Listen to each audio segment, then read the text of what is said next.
जय श्री राम, जय श्री महाकाल। टीटागढ़ वैगन्स एक ऐसी कंपनी जिसने रेलवे सेक्टर में अलग ही अपनी एक जगह बनाई है। ऑब्वियस सी बात है कि जब भी हम किसी भी कंट्री की बात करें और स्पेसिफिकली इंडिया जैसी कंट्री जो इतनी बड़ी है इन सब चीज़ों में, जहाँ पर रेलवेज एक बहुत ही महत्वपूर्ण स्पेस घेरता है हमारी कंट्री का, बिजनेस का भी, तो वहाँ पर ये कंपनी बेसिकली वैगन्स और कोचेस बनाने का काम कर रही है। इसका रिसेंटली क्वार्टरली रिजल्ट आया है और बहुत लोग काफ़ी ऊंचे भाव पर भी फंसे हुए हैं, तो उसके ऊपर एक डिटेल वीडियो आपके सामने पढ़िए। बाइंग सेलिंग रिकमेंडेशन नहीं, इसको बाइंग सेलिंग के हिसाब से मत देखिएगा, इसको स्पेसिफिकली एजुकेशन पर्पस के हिसाब से देखिए। और अगर आपको बाइंग सेलिंग करनी है तो अपने फाइनेंशियल कंसल्टेंट से बात कर लो यार, वो आपको जैसा कहे वैसा अपने हिसाब से डिसीजन ले लीजिएगा। एज यूजुअल जब भी इस तरह के मैं वीडियोस बनाता हूँ तो उसको कुछ चैप्टर्स में डिवाइड करता हूँ। इसको भी मैंने 3 चैप्टर्स में डिवाइड किया है। सबसे पहले हम बात करेंगे फाइनेंशियल्स के बारे में, कंपनी के क्वार्टरली रिजल्ट में एग्जैक्टली क्या हुआ है, क्या धमाकेदार रिजल्ट आए हैं, क्या हम एक्सपेक्ट करें कि आगे इसका फ्यूचर अच्छा ब्राइट रहेगा। Second, we'll talk about the business of the company and third we'll be talking about the technical parts. आखिर में ये तो मैं ज़रूर बताऊंगा ना कि मैं इसमें इन्वेस्टेड हूं या नहीं, या मैं इसमें इन्वेस्ट करना चाह रहा हूं या नहीं। तो let's begin with first chapter, that is quarterly numbers and finances. सबसे पहले हम मार्च 25 क्वार्टर को मार्च 24 क्वार्टर से कंपेयर करेंगे, क्योंकि YOY ईयर ऑन ईयर के बेसिस पर ही उसे कंपेयर किया जाता है। अब यहाँ पे हुआ क्या है, रेवेन्यू 1006 करोड़ पर आया है, जो कि पिछले साल इसी समय 1052 करोड़ पे था। मतलब रेवेन्यू गिरा है। किसी भी कंपनी में जब भी आप इन्वेस्ट करोगे, कभी भी इस विजन से आप इन्वेस्ट नहीं करते कि यार कंपनी का रेवेन्यू गिर गया तो भी क्या, कोई दिक्कत की बात नहीं है। दिक्कत है, अगर रेवेन्यू गिरता है तो हमारे लिए वो पॉजिटिव बात नहीं होती। वो अलग बात है कि हम किसी भी कंपनी में इन्वेस्ट करते हैं तो हम फ्यूचर प्रोस्पेक्ट के हिसाब से देखते हैं, बट एक्चुअली इस महीने में, इस क्वार्टर में इन्होंने कैसा परफॉर्म किया है वो भी तो बहुत इंपॉर्टेंट पार्ट है ना यार। ऑपरेटिंग मार्जिन जो मेरे लिए एक बहुत इंपॉर्टेंट फैक्टर होता है, 118 करोड़ से गिरकर 93 करोड़ हुआ है। इसका मतलब पहले जो इनका मार्जिन 11% हुआ करता था वो गिरकर हो गया है 9%। इसका मतलब क्या हुआ, अगर कंपनी 100 रुपये का माल बेचती है ना, तो पहले मार्च 24 क्वार्टर में ये 11 रुपये कमाते थे। अब मार्च 25 क्वार्टर में उन्होंने 100 रुपये का अगर रेवेन्यू किया है, सेल्स किया है, तो उसमें 9 रुपये ही कमा रहे हैं, which is not a positive sign. Profit after tax 79 crore से गिरकर 64 करोड़ हुआ है। अब क्योंकि ईयर ऑन ईयर बहुत ज़्यादा पॉजिटिव रिजल्ट्स तो नहीं आए हैं, तो ऑटोमेटिकली शेयर ने थोड़ा बहुत हिट तो लिया है। मैं इसको एक बार दिसंबर क्वार्टर से भी देखता हूँ, क्योंकि दिसंबर क्वार्टर और मार्च क्वार्टर, दिसंबर 2024 क्वार्टर और मार्च 2025 क्वार्टर को अपन दोनों को कंपेयर करते हैं, क्योंकि जितनी डिलीवरेबल्स, मतलब जितना माल डिलीवर, जितना ऑर्डर आया था, ऑर्डर बना के माल बना के बेचना है ना, तो बेचा इन्होंने कितना वो भी उससे थोड़ा कवर होगा। 902 करोड़ का रेवेन्यू था दिसंबर 2024 क्वार्टर में, जो बढ़कर हो गया 1006 करोड़ मार्च 25 क्वार्टर में। तो ये तो ठीक है, 11% से आपका रेवेन्यू बढ़ा है, सेल्स बढ़ी है। ऑपरेटिंग मार्जिन 94 करोड़ से गिरकर फिर 93 करोड़, मतलब ऑपरेटिंग मार्जिन मार्च 2025 क्वार्टर में दिक्कत दे रहा है। ठीक है, रही बात जो पहले 10% का रेवेन्यू होता था, ऑपरेटिंग मार्जिन होता था रादर, कब, दिसंबर 2024 में, वो मार्च 2025 में 9% है, वो भी गिरा है। तो इफेक्टिवली क्वार्टरली रिजल्ट्स में कोई दम नहीं है, मज़ा नहीं आ रहा है। अब क्योंकि साल कंप्लीट हो गया है तो FY24 को FY25 से भी एक बार कंपेयर कर लिया जाए, तो सेल्स 3853 करोड़ से बढ़कर 3868 करोड़ हुई है, मतलब इफेक्टिवली 15 करोड़ बढ़ी है। फ्लैट ही है, कोई ज़्यादा ग्रोथ नहीं है। ऑपरेटिंग मार्जिन जो पहले 12% हुआ करता था वो अब 11% है। प्रॉफिट आफ्टर टैक्स 206 करोड़ से बढ़कर 275 करोड़ हुआ है। ये ठीक है, ये फिगर एकमात्र फिगर है जो थोड़ा बेटर लगा है। बोरोइंग्स FY24 में 166 करोड़ की थी, जो बढ़कर 627 करोड़ हुई है, मतलब बोरोइंग्स बढ़ा दी इन्होंने।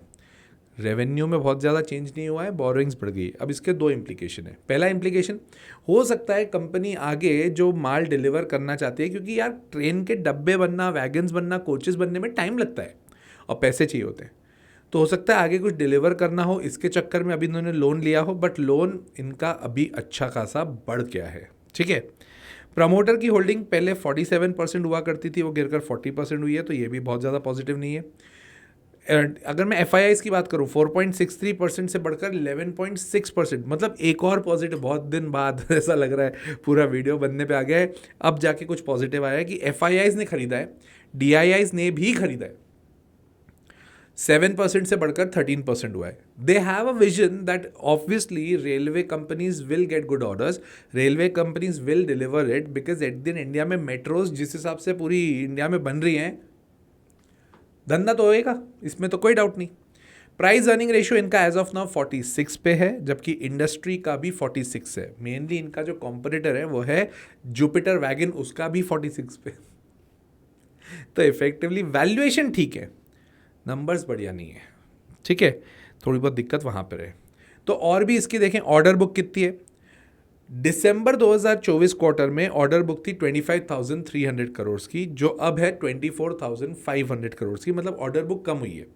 इसका ये मतलब है कि इन्होंने इस बार को डिलीवर भी किए होंगे, माल भेजा है तो ही तो जाके ऑर्डर कंप्लीट हुआ है. बट कुछ नए ऑर्डर्स इतने धमाकेदार नहीं मिले हैं. ठीक है, मुंबई मेट्रो की लाइन 6 में ये लोएस्ट बिडर थे. तो मुंबई मेट्रो में लाइन 6 जो बन रही है वहाँ पर ये लोएस्ट बिडर है, मतलब ये कोचेस वहाँ पे सप्लाई करेंगे. पॉजिटिव पॉइंट है ये, नो डाउट. वैगन वाइज अगर मैं बात करूँ, जो इन्होंने Q3 में, दैट इज दिसंबर 2024 क्वार्टर में 2233 वैगन्स डिलीवर किए थे. अभी इन्होंने 2455 वैगन्स डिलीवर किए. इसी के चक्कर में ऑर्डर बुक भी कम हुआ है, बट प्रॉब्लम ये है कि ऑर्डर बड़ा नहीं है. तो अगर मैं फाइनेंशियल्स देखूँ तो I am not that much encouraged with the financials, the way quarterly results have come, the way financial full year results have come, I am not that much encouraged. There are certain good points, but बहुत मज़ेदार बात नहीं है. तो but business समझते हैं, business exactly क्या करते हैं, कैसे करते हैं, उसके ऊपर बात करते हैं. Let's come to chapter number 2. 1997 की स्टैब्लिश्ड है ये कंपनी, अब तो 28 साल होने को आ गए. इसका कोर बिजनेस है फ्रेट वैगन्स, मतलब मालगाड़ी के डब्बे. पैसेंजर कोचेस भी बनाते हैं, मेट्रो की ट्रेन्स भी बनाती हैं, ट्रेन के इलेक्ट्रिकल सेटअप्स भी बनाती है. इसके अलावा steel casting, specialized equipments, bridges, ships, अच्छा खासा रेलवे का पूरा सेटअप ये बनाती है. टोटल वैगन्स में 25 to 30% इनका मार्केट शेयर है, तो वहाँ पर भी स्टेबल है, अच्छा है, काफ़ी अच्छा है. इनफैक्ट मेनली इनका मालगाड़ी का ज़्यादा काम है. फ्रेट रेल सिस्टम्स के ऊपर इनका 93% का रेवेन्यू आता है. मालगाड़ियों के बादशाह हैं ये. और पैसेंजर रेल में 7% है. बढ़िया बात यह है कि ये लोग मेट्रो में ग्रो कर रहे हैं, मेट्रो ट्रेन्स बनाने की बात कर रहे हैं. तो 600 करोड़ का ये कैपिटल एक्सपेंडिचर करना चाहते हैं, किसमें, मेट्रो ट्रेन्स में. देखो जो फ्यूचर तो है, इसमें कोई डाउट नहीं है, हर जगह बन रही है. Every B town is getting there metros, तो ऑटोमेटिकली इनको बेनिफिट तो होगा. एक कुछ अच्छी पॉइंट भी है ऐसी कंपनी में, ऐसी बात नहीं है. जॉइंट वेंचर उन्होंने किया है साइडवाल रेफ्रिजरेशन से, जो जून 2024 में इन्होंने किया था. वहाँ पे 100 करोड़ इन्वेस्ट किए हैं इन्होंने, जो कि अच्छी बात है, अच्छा जेवी है ये. सेकंड इज रामकृष्ण फॉर्जिंग्स लिमिटेड, जहाँ पे व्हील्स बनाने की बात कर रहे हैं, रेलवे के जो व्हील्स आते हैं ना, वो व्हील्स बनाने की बात कर रहे हैं. वहाँ पे भी इन्होंने अच्छे खासे जेवी किए हैं. कंपनी ग्रो कर रही है, इसमें डाउट नहीं है. स्कोप अच्छा है, इसमें कोई डाउट नहीं है. Performance is a question mark which is concerning. तो टेक्निकली भी तो समझ ले कहाँ तक कंपनी जा सकती है. तो टेक्निकली 750 इसका अब अगला सपोर्ट रहेगा, जो कि काफ़ी नीचे है. जैसे ही 1000 को क्रॉस करके गई तो नेक्स्ट लेवल इज़ 1400. तो इसके लेवल्स थोड़े ज़्यादा बड़े हैं, थोड़ा इसको ध्यान दीजिएगा. मैं इन्वेस्टेड नहीं हूँ, मैं रेलवेज़ में वैसे भी बहुत ज़्यादा प्रमोटेड नहीं हूँ, मेरे को बहुत ज़्यादा इच्छा नहीं होती है रेलवेज़ को लेने की. डिफेंस सेक्टर मेरे को ज़्यादा बेहतर लगता है अभी जिस हिसाब से मार्केट की कंडीशंस हैं. तो मैं रेलवेज़ में इन्वेस्टेड नहीं हूँ. आप अपने डिसीजन खुद लीजिएगा, ये बाइंग सेलिंग के हिसाब से इसको मत दिखेगा. मैंने नहीं लिया तो आपने भी नहीं लिया, ऐसा नहीं है. आप अपने फाइनेंशियल कंसल्टेंट से बात करने के बाद डिसीजन लीजिएगा. और अगर आपको मेरा कंटेंट अच्छा लगता है तो लाइक कर दो यार वीडियो, सब्सक्राइब कर दो चैनल, शेयर करना अपने दोस्तों के साथ, और कमेंट करके बताना और कौन सी कंपनी पर डिटेल वीडियो चाहिए. मैं वैसे भी आपके ही कमेंट्स के हिसाब से बना रहा हूँ, काफ़ी व्यस्त चल रहा हूँ इस चीज़ के लिए.